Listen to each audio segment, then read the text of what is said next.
Hello everyone, welcome back to our channel app tutorial. On today's video, I'm going to show you how to delete a text in Zangi. It's very quick and easy, so let's get started.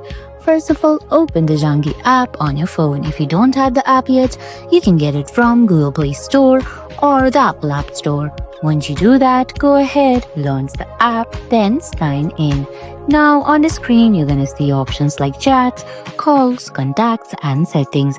Go ahead and look for the chat that you want to delete or the message that you want to delete.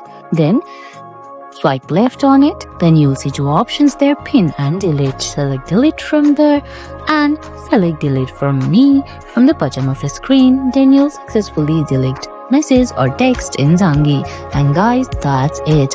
I hope you found this video helpful. If you did, please give it a thumbs up, leave a comment, subscribe to our channel and hit that bell icon. See you in the next video. Thanks for watching.